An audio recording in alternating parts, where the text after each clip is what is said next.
But if we have to build long-term sustainable relationships, then there is one element which starts from here, which is thinking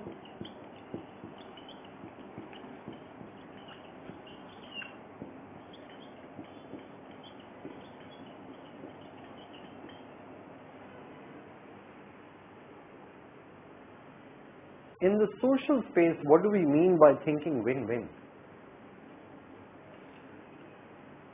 It's another nomenclature for mutually beneficial relationships. So give and take. Give and take. So the point in give and take is you could give more and take less.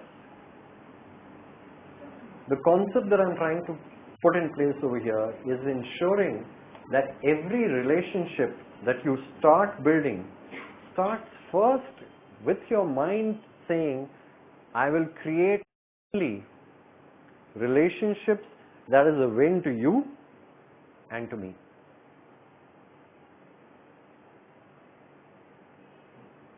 Alright? If you look at relationships, the ones that really grow, mature, blossom are the ones where obviously disagreements and conflicts, etc. But there is a strong common bond and growth. And that happens because both individuals get a deeper sense of what does this person actually want. What does this person seek? What will give this person happiness? What are the solutions that this person needs in any relationship?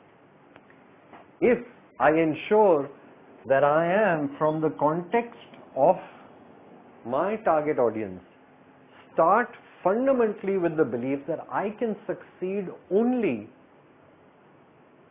if he succeeds. So my whole task actually is how do I make that person succeed? Because if he succeeds, he's going to be happy with me because I was the cause of that success, and that's going to make it a long-term and durable relationship. Fact?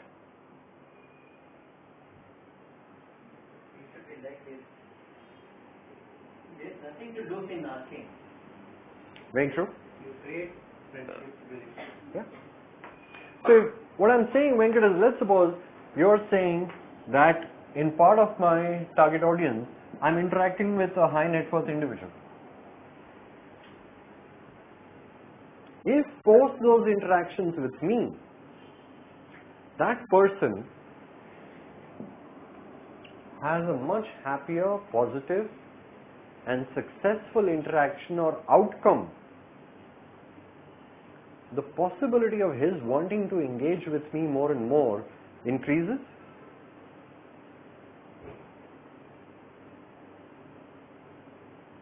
If a person succeeds, that's the outcome of all this, right?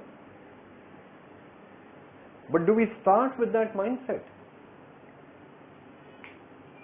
That my success is dependent on yours. And I'm going to do all it takes for you to succeed. So if you are corporate CSR, how do I understand what is it that you're trying to do in your CSR? What are your motivations? What is the board pressurizing you with? What are your personal aspirations?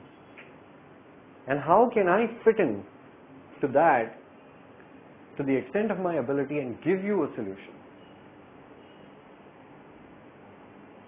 But I'll start thinking about all that only if I believe that my fundraising success and my relationship building success is dependent on how well do I understand what will help this person look good. Yes or no? So it starts from there. What else?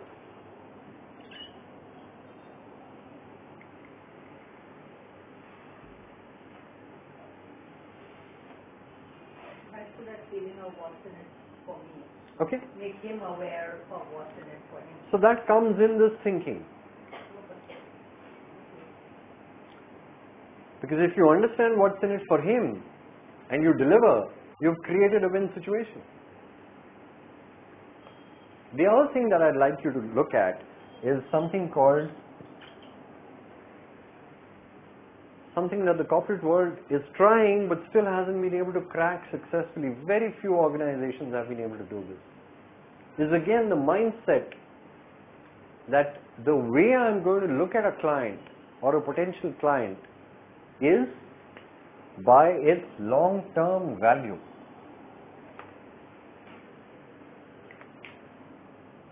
What does that mean? It basically means that when I start identifying and I say, okay, Venkat, HNI, got to crack him, got to make him win, got to make him my organization's brand ambassador. Why? Essentially because this one Venkat, if I am able to build this kind of relationship with him, is going to be with me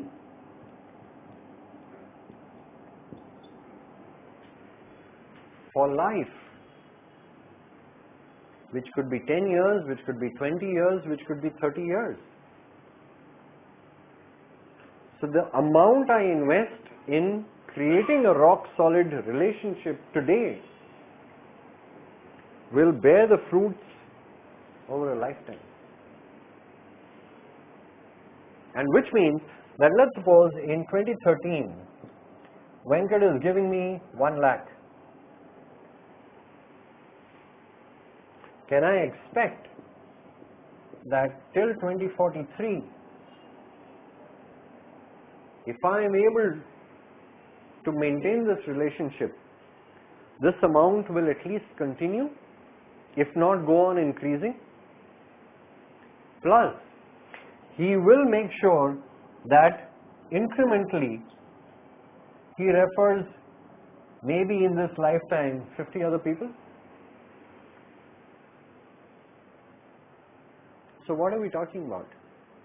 One successful relationship is actually equal to 10, 20, 30 times the amount that you might get today, plus enhancement as his surpluses grow, or as he keeps realizing that the what's in it for me is actually working, and you're able to communicate effectively that this relationship is making sense and he doesn't have to move away.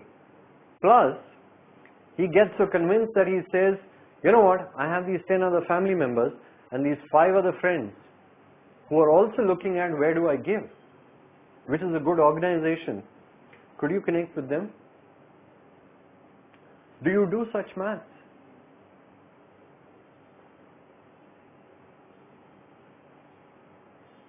You don't.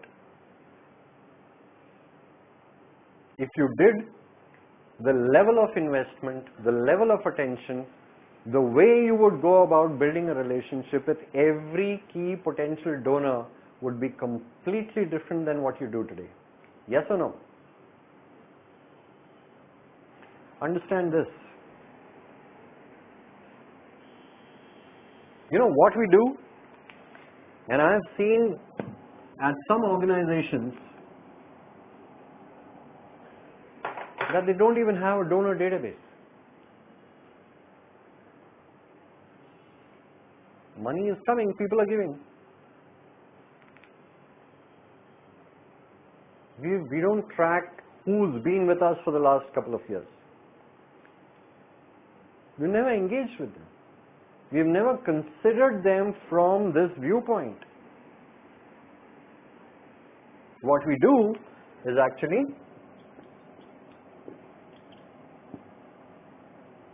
as we do with all our relationships. Any guess? TFG.